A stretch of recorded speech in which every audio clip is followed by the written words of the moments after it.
পাওয়ালুমের দাপটে হারিয়ে যেতে বসেছে শরীয়তপুরের ঐতিহ্যবাহী হস্তচালিত তাঁত শিল্প। তাঁত কলে উৎপাদন ব্যয়ের সঙ্গে আয়ের বৈষম্য আর সরকারি পৃষ্ঠপোষকতার অভাবেই এই পরিস্থিতি বলছেন সংশ্লিষ্টরা। জেলা রিপোর্টার মোহাম্মদ কবিরুজ্জামানের পাঠানো তথ্য এবং ছবিতে ডেস্ক রিপোর্ট।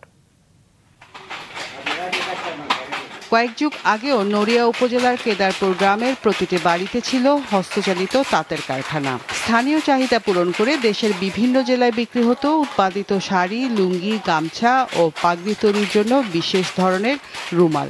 এই গ্রামের মতোই পুরো জেলায় উৎপাদিত হতো তাঁতে বোনা নানান পণ্য।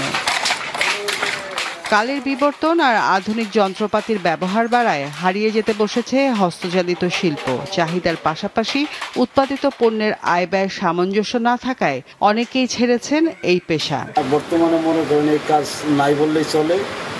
তো এখন আমরা আছি কোনো রকম মনে করেন এই পাগড়ি তৈরি করি একটু স্যার মনে চলে।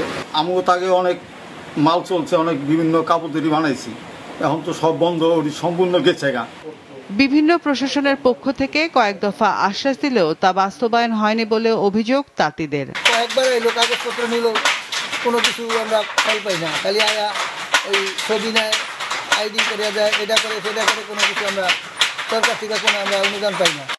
ঐতিহ্যবাহী হস্তচালিত তাঁত শিল্প বাঁচিয়ে রাখতে সহযোগিতা করার আশ্বাস দিলেন উপজেলা নির্বাহী কর্মকর্তা। ফিজিক্যালি পরিদর্শন করে তাদের সাথে কথা বলবো যে তাদের কি কি নিডস আছে, নিডস বেসিস আমরা একটা অ্যাসেসমেন্ট করে আমাদের এখান থেকে উপজেলা পরিষদে যদি তাদের সহযোগিতা করার কোনো সুযোগ থাকে আমরা অবশ্যই তাদের পাশে দাঁড়াবো, এবং জাতীয় পর্যায়ে যদি তাদের বিষয়গুলো উপস্থাপন করার কোনো সুযোগ থাকে আমরা তাঁত বোর্ড পর্যন্ত যোগাযোগ করে তাদেরকে পুনর্বাসনের বা নতুন কোনো প্রযুক্তি দিয়ে তাদেরকে হেল্প করা যায় কিনা এই বিষয়টা আমরা উপজেলা অ্যাডমিনিস্ট্রেশন থেকে এটা দেখে ব্যবস্থা গ্রহণ করব ইনশাআল্লাহ।